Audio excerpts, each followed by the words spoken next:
only imperfectly aware of what he was setting down.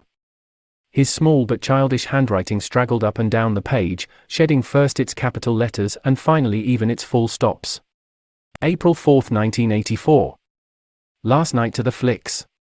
All war films. One very good one of a ship full of refugees being bombed somewhere in the Mediterranean. Audience much amused by shots of a great huge fat man trying to swim away with a helicopter after him. First you saw him wallowing along in the water like a porpoise, then you saw him through the helicopter's gun sights, then he was full of holes and the sea round him turned pink and he sank as suddenly as though the holes had let in the water, audience shouting with laughter. When he sank. Then you saw a lifeboat full of children with a helicopter hovering over it. There was a middle-aged woman, might have been a Jewess, sitting up in the bow with a little boy about 3 years old in her arms. Little boy screaming with fright and hiding his head between her breasts as if he was trying to burrow right into her, and the woman putting her arms round him and comforting him although she was blue with fright herself, all the time covering him up as much as possible as if she thought her arms could keep the bullets off him. Then the helicopter planted a 20-kilo bomb in among them, terrific flash, and the boat went all to matchwood. Then there was a wonderful shot of a child's arm going up right up into the air. A helicopter with a camera in its nose must have followed it up, and there was a lot of applause from the party seats, but a woman down in the prole part of the house suddenly started kicking up a fuss and shouting they didn't oughter have showed it, not in front of kids, they didn't, it ain't right, not in front of kids it ain't, until the police turned her out. I don't suppose anything happened to her, nobody cares what the proles say, typical prole reaction, they never. Winston stopped writing, partly because he was suffering from cramp. He did not know what had made him pour out this stream of rubbish. But the curious thing was that while he was doing so, a totally different memory had clarified itself in his mind, to the point where he almost felt equal to writing it down. It was, he now realized, because of this other incident that he had suddenly decided to come home and begin the diary today. It had happened that morning at the ministry, if anything so nebulous could be said to happen. It was nearly 1100, and in the records department, where Winston worked, they were dragging the chairs out of the cubicles and grouping them in the center of the hall opposite the big telescreen, in preparation for the 2 minutes hate. Winston was just taking his place in one of the middle rows when two people whom he knew by sight, but had never spoken to, came unexpectedly into the room. One of them was a girl whom he often passed in the corridors. He did not know her name, but he knew that she worked in the fiction department. Presumably, since he had sometimes seen her with oily hands and carrying a spanner, she had some mechanical job on one of the novel-writing machines. She was a bold-looking girl, of about 27, with thick hair, a freckled face, and swift, athletic movements.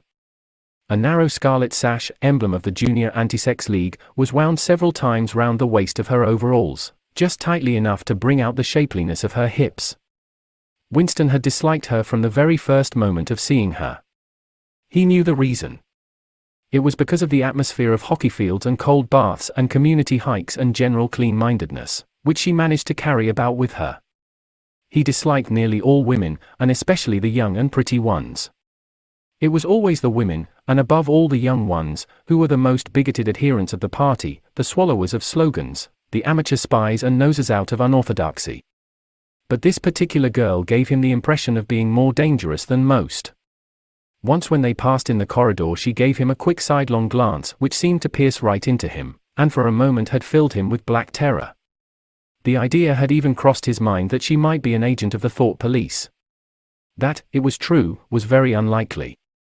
Still, he continued to feel a peculiar uneasiness, which had fear mixed up in it as well as hostility, whenever she was anywhere near him. The other person was a man named O'Brien, a member of the inner party and holder of some post so important and remote that Winston had only a dim idea of its nature. A momentary hush passed over the group of people round the chairs as they saw the black overalls of an inner party member approaching. O'Brien was a large, burly man with a thick neck and a coarse, humorous, brutal face. In spite of his formidable appearance, he had a certain charm of manner. He had a trick of resettling his spectacles on his nose which was curiously disarming, in some indefinable way, curiously civilized. It was a gesture which, if anyone had still thought in such terms, might have recalled an 18th-century nobleman offering his snuff-box.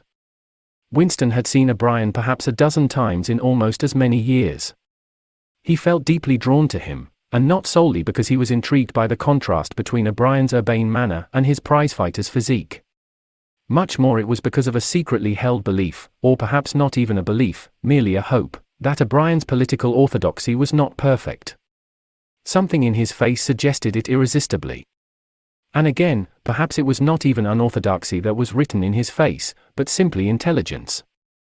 But at any rate he had the appearance of being a person that you could talk to if somehow you could cheat the telescreen and get him alone. Winston had never made the smallest effort to verify this guess, indeed, there was no way of doing so. At this moment O'Brien glanced at his wristwatch, saw that it was nearly 1100, and evidently decided to stay in the records department until the 2 minutes hate was over.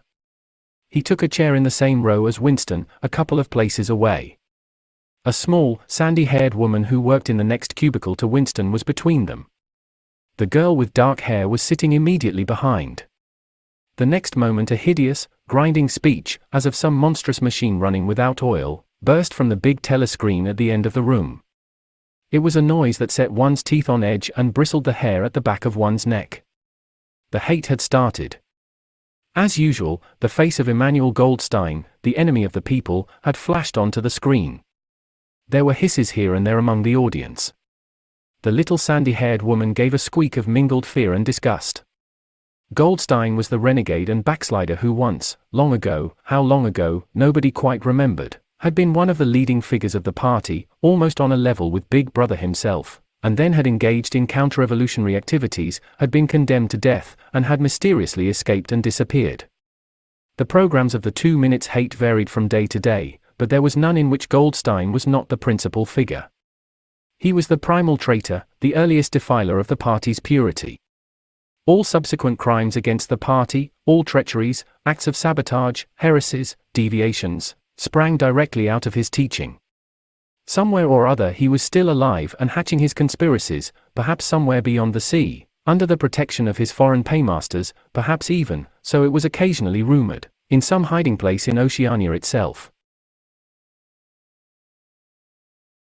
Winston's diaphragm was constricted. He could never see the face of Goldstein without a painful mixture of emotions. It was a lean Jewish face, with a great fuzzy aureole of white hair and a small goatee beard, a clever face, and yet somehow inherently despicable, with a kind of senile silliness in the long thin nose, near the end of which a pair of spectacles was perched. It resembled the face of a sheep, and the voice, too, had a sheep-like quality. Goldstein was delivering his usual venomous attack upon the doctrines of the party, an attack so exaggerated and perverse that a child should have been able to see through it, and yet just plausible enough to fill one with an alarmed feeling that other people, less level-headed than oneself, might be taken in by it. He was abusing Big Brother, he was denouncing the dictatorship of the party, he was demanding the immediate conclusion of peace with Eurasia, he was advocating freedom of speech, freedom of the press, freedom of assembly, freedom of thought, he was crying hysterically that the revolution had been betrayed, and all this in rapid polysyllabic speech which was a sort of parody of the habitual style of the orators of the party, and even contained newspeak words, more newspeak words, indeed, than any party member would normally use in real life. And all the while, lest one should be in any doubt as to the reality which Goldstein's specious claptrap covered, behind his head on the telescreen there marched the endless columns of the Eurasian army. Row after row of solid-looking men with expressionless Asiatic faces, who swam up to the surface of the screen and vanished, to be replaced by others exactly similar. The dull rhythmic tramp of the soldiers' boots formed the background to Goldstein's bleating voice. Before the hate had proceeded for 30 seconds, uncontrollable exclamations of rage were breaking out from half the people in the room. The self-satisfied sheep-like face on the screen, and the terrifying power of the Eurasian army behind it, were too much to be borne. Besides, the sight or even the thought of Goldstein produced fear and anger automatically. He was an object of hatred more constant than either Eurasia or Eastasia, since when Oceania was at war with one of these powers it was generally at peace with the other.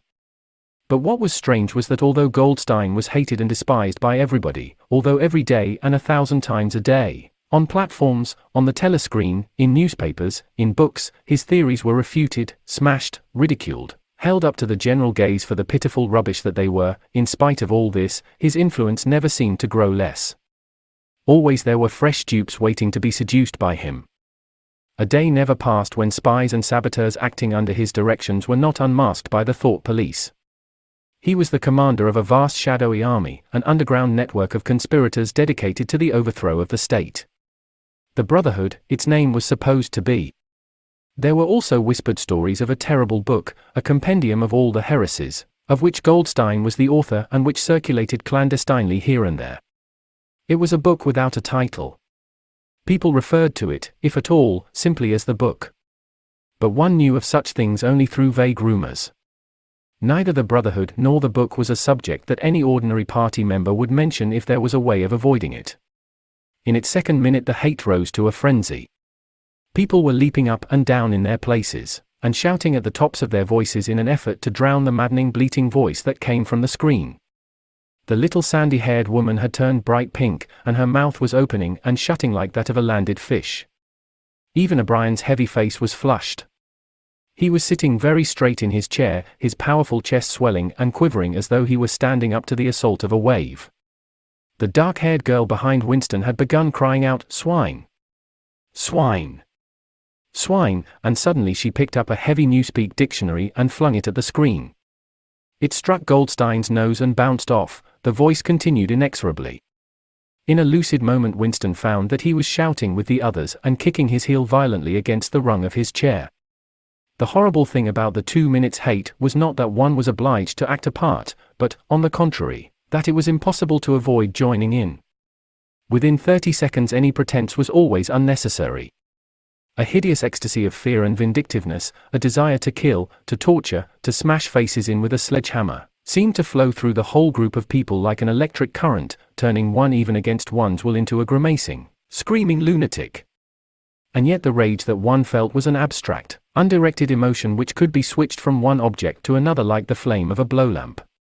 Thus, at one moment Winston's hatred was not turned against Goldstein at all, but, on the contrary, against Big Brother, the party, and the thought police, and at such moments his heart went out to the lonely, derided heretic on the screen, sole guardian of truth and sanity in a world of lies.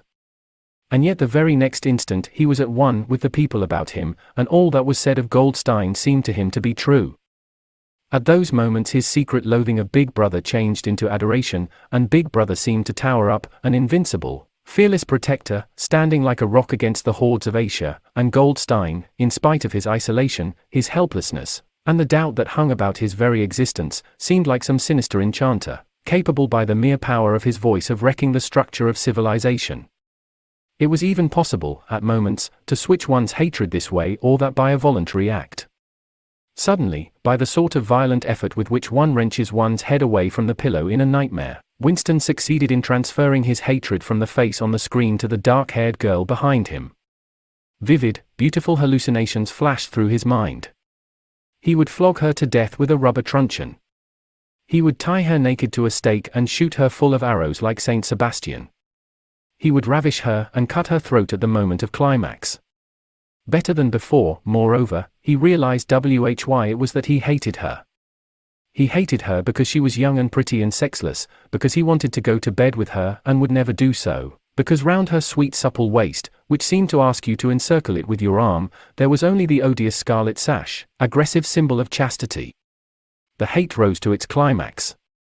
The voice of Goldstein had become an actual sheep's bleat, and for an instant the face changed into that of a sheep. Then the sheep face melted into the figure of a Eurasian soldier who seemed to be advancing, huge and terrible, his submachine gun roaring, and seeming to spring out of the surface of the screen, so that some of the people in the front row actually flinched backwards in their seats. But in the same moment, drawing a deep sigh of relief from everybody, the hostile figure melted into the face of Big Brother, black-haired, black-mustachioed, full of power and mysterious calm, and so vast that it almost filled up the screen. Nobody heard what Big Brother was saying. It was merely a few words of encouragement, the sort of words that are uttered in the din of battle, not distinguishable individually but restoring confidence by the fact of being spoken. Then the face of Big Brother faded away again, and instead the three slogans of the party stood out in bold capitals. War is peace. Freedom is slavery. Ignorance is strength.